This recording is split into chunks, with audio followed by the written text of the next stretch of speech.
Hello and welcome to What's on the Shelf. I'm your host Jen, and today we're here with another episode of Before the Box with my guest. I'm Ross Thompson.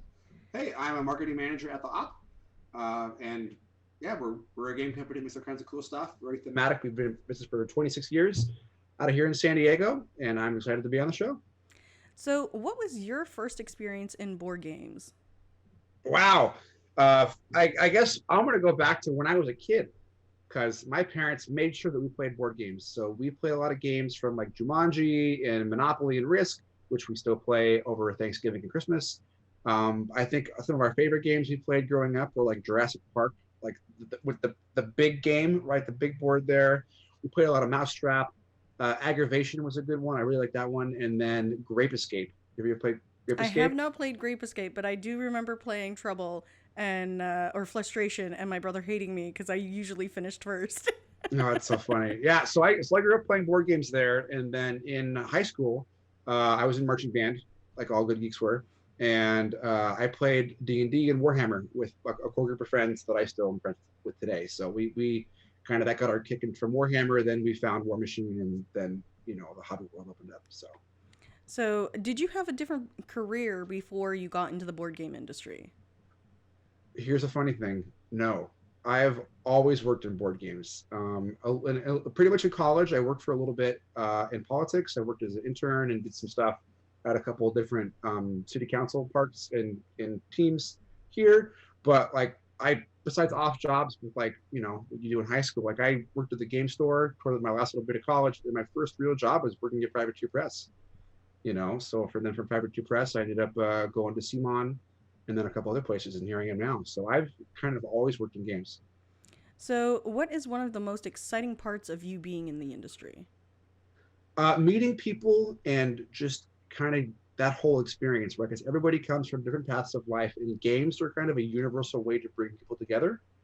So it's really neat to kind of hear everyone's stories and everyone's different game experiences, and just I'm a very social person, so being able to gather around a table and play games or share about our RPG stories or whatever we're working on and doing all of that is very cool. And the board game industry is full of very creative and passionate people and people that are excited to be there. So it's really cool that you get to be a part of people that are just excited and full of energy and are passionate about what they're doing. So, for a newcomer to the industry, what would you give to, like, what advice would you give to them for breaking into the industry? Well, it's an interesting question right now, considering it's COVID.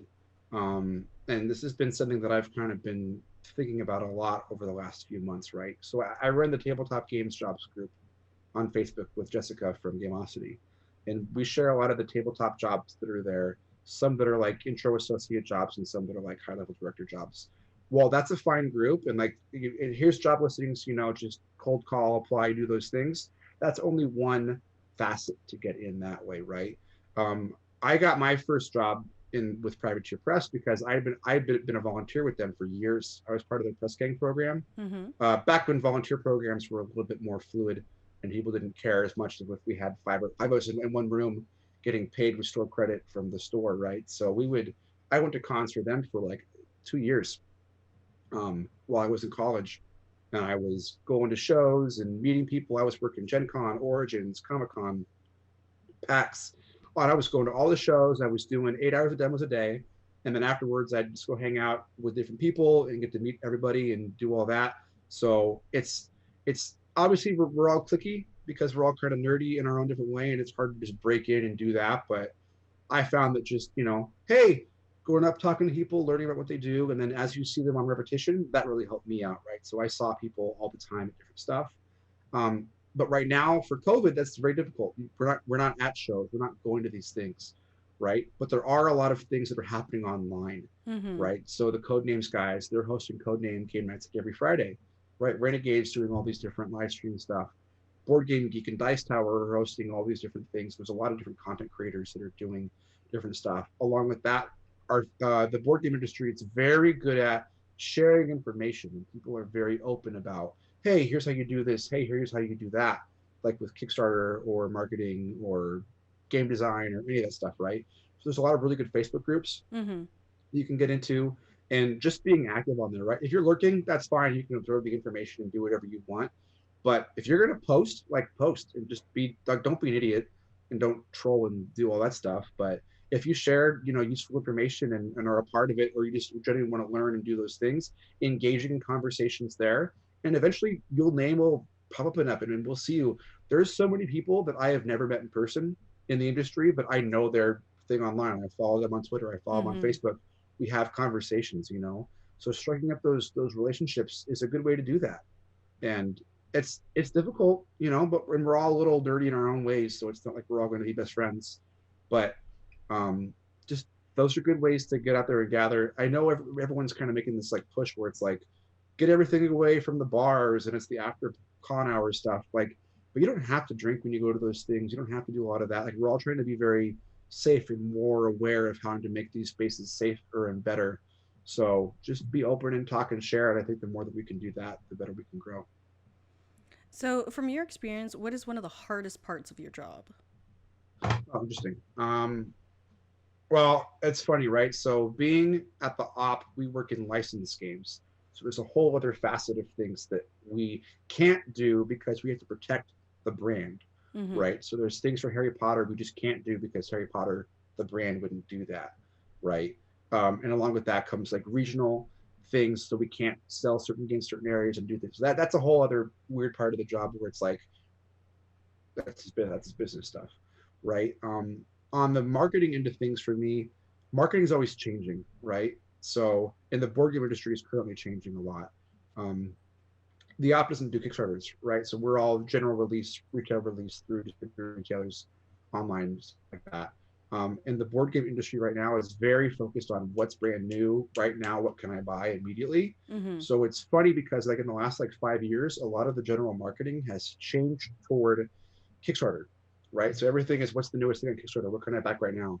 So everybody's building these huge campaigns, and it's kind of in that 3 month cycle where it's, oh my gosh, here's what it is, this, give them money, keep going. And it's difficult sometimes to have to navigate that space where it's Mm-hmm. so loud, right? Because in the last like 5 years, it's gone from 1,000 games coming out a year to like 5,000 games coming out a year. So if you're like in our boat, like coming out with a whole bunch of games, it's you got to make sure that you're hitting the right beats and have the right priority to make sure that you can get your games through all the noise of all the Kickstarter things and stuff like that. Because retailers aren't stocking Kickstarter stuff until it's already out, right? So all the noise and marketing spends that are happening for games that are available now aren't able to help your local pop stores. So we have to figure out how to get our games awareness out there, and then making sure that when they're on shelves, people know to go buy it and not just wait for the next shiny Kickstarter. So So, since the game has essentially changed for marketing, what's your go to try and fix this issue? Like, I know states wise and Canada wise, it's a little bit different because we have different distributors, but I'm assuming it's fairly the same process. yeah, so everything is still like 3-tier system here, right? So we're going to go from publisher, distributor, retailer, and then, but essentially it's having a diverse uh, availability, right? So we make sure at the op that we're supporting local stores, which is great. So we work with a lot of the big distributors to make sure our games get out there. Our games are also in Target. Our games are in a lot of big stores. Kind of a funny thing is like you can find Golden Girls Monopoly at Bed Bath and Beyond, you Wow. know. So which is a Clue. Golden Girls Clue is one of those awesome door openers. For like, hey, do you carry Golden Girls Clue? What? There's Golden Girls Clue. We got to have it in our stores. Like, yes, we do. Um, so that's one way to do that, because we're a company of like 70 people doing a bunch of different brands and games and stuff. A lot of it you don't even see in regular stores, which is cool, right? But along with that, to make sure if I want to get my hobby games out there in a space that's getting flooded with all this a lot of cool games. I'm not saying games are bad. Like there's a lot of great games right now, but just being a good game doesn't take you across that finish line, Mm-hmm. right? So it's being active, right? We've got different groups that are doing stuff on live streams, doing things on YouTube, doing things on Twitch, doing things on Twitter, right? So it's just making sure you're hitting the right groups and doing a lot of things. Influencer marketing is very important, but at the same time, making sure that you've got games that are just being played, right? So there's cool sharing from your fan base. Having a good community is really important too. Like for the op, our deck building community, our rising community, and now with our Cody Chronicle stuff growing, we've got different communities around those games that want new promo cards, want little teaser tips and tricks. So sharing out that stuff and making sure that we can tap into those audiences and give them stuff they want to share and want to see is what helps grow that. So, at the end of the day, what is one of your favorite moments from your career so far? Oh man. So along with all the work stuff I do, the different companies I've worked at over the years, for the last 10 years, I also ran a gaming convention here in San Diego called Kingdom Con. I started that when I was 19. And I essentially all my friends came together and were like, "Hey, we'll help you out." And I'm going to say that the last 10 years of running Kingdom Con was probably my favorite thing about the gaming industry, because it was a way for me to help get my friends to be involved in what I do for work.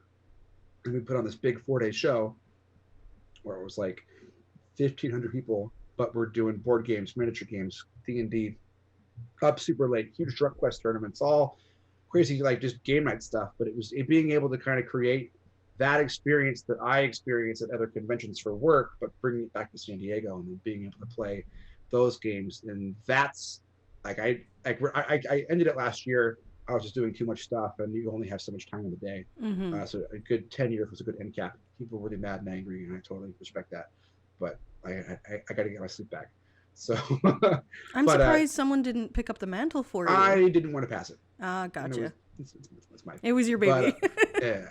But that being said, like those times and those moments were always really fun. So I mean, I could go into how it's funny, because in the last 4 months of not traveling, this is the first time in the last 12 years where I haven't been on a plane in like in in months. Right? Like I've always been traveling and always been going to the next con or going to the next thing or the next event, and now it's been like I've been at home for the last 4 months, and it's really crazy to think about how different life is now. So yeah. So, what's the? Can you go through a day in your life right now, or before COVID, depending on which one you want to cover? I'll Um, do right now. I'll do right now. It's fine. So, because back in the old world is a whole different thing, right? But essentially for me, like a lot of that kind of hasn't changed, right? Like my job has still relatively been the same, just where I do my job has changed, right? So I used to drive to work. I live about an hour away from the op, so I would wake up pretty early and drive up there. But the op's right next to the beach. We're literally like a minute from the water, so you can go on a lunch break and just walk down to the shore. Which this is horrible. It's so bad. We have a taco shop right down the street. Oh, we share a parking lot with In-N-Out. It's just the worst. But that hasn't been the case for the last 4 months. So that'll be roll out of bed, take a shower, come here to the office. Same kind of thing. I'll log onto Board Game Geek and Twitter and Facebook, open those up right away to see what's going on, because I manage all of those things there. And I do a lot of the news sites for our stuff too, so making sure nothing's been going too crazy. Log into the emails. So I handle all of our reviewer and influencer stuff. So making sure that we have review copies going out, doing all those things. So there's communication there. Um, and then also, I'm working with our marketing team to make sure our marketing plans are going forward for all of our releases. So making sure we're doing videos, making sure we're doing all different kinds of stuff. So like for recently, we've been getting ready for the op at home. So we've been recording a lot of demo videos and a lot of like online play videos and stuff like that. So that's been a whole big thing. And then we've got general releases that are coming out. So making sure we're prepped for announcements, and we have ads in our different magazines and banners on our different sites and doing all of that. It's really been fun. Getting ready for stuff in quarter 4, because that's always our big, while everything is coming out in the year, quarter 4 is always our big push, like every other entertainment thing. So getting ready for all that stuff. Um, there's more. Like I'm also on our prelim team, which is kind of like our line planning team. So I get to be on the team that helps design what we create for the mm-hmm. upcoming years for 21, for 22, 23, and so on. So I run a lot of our brainstorms and stuff like that, which has been super fun. So I have a whole, I this is kind of behind the scenes, but I have a whole April Fool's list of things that will never actually get created, but things that we came up with that are like, if only we could make these things. Um, Someday I'll share those, because like we're not really going to do an April for, like I would love for us to do like what Think Geek used to do, where it's like that. Here's our April Fool's thing, like a tauntaun sleeping bag kind of thing, right? But Mm-hmm. someday I'll share some of those, because there's some real winners. That's right, we should do some of these things. So it's good. So, are you in the process of any of the playtesting that goes on with the company as well? Yes, totally. Yeah. So even though I do a lot of marketing stuff, I love playtesting. It is a blast. So I am definitely involved in multiple projects, which we've still been able to do during COVID. So we are very blessed at the op that we're able to make games and create things. We have a whole area where we can make prototypes and do different things. So if somebody has a game pitch for us, they can literally send us the files and we'll just print it in house, which is great that we get to do that. So we've been making games up there and then doing doorstop drop-offs for people that want to be part of the playtesting there. So I'm totally involved with different stuff. Back when we're doing playtesting in-house, we have a whole room that's dedicated just for that, and we have playtest nights where Okay. people will come in. It's a double-sided mirror and has a camera, so we're literally recording the game nights, looking back at them later, looking at playtests, seeing how experiences were. Oh my gosh, were they frustrated? Were they stuck here? That kind of stuff. So So, during let me see here, where's the question? So, is there anything particular on one of the projects you've worked on that you wish you had done differently? like, first off, can you hear the lawnmower out there? Is that on the? A little Is bit, that but it's okay. okay? So yes, but I don't think I can talk about it because of how we do business. That's no problem. If it's NDAs, completely understand. Yeah. So But definitely that happens all the time where you want to tell a certain story, but you can't for certain reasons. So that being said, I am very happy with everything that you've come out with. But it's always fun to figure out like, oh man, we could have done this, we could have done this. But because of how those things go, it's just sometimes you get to go with what the licensor wants. So and also you seem like you said you're limited to certain things because of branding as well.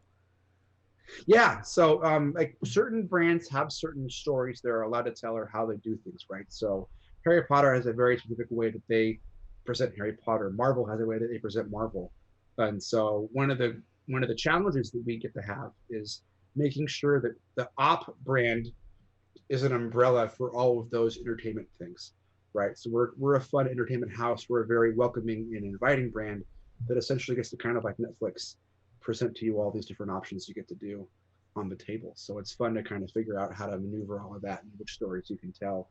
We can't always be really snarky with Harry Potter fans or stuff like that, right? Because of how that all goes. So yeah. Well, thank you so much for the interview, and we'll catch everybody else at the table another time. Bye. Thanks for having me on.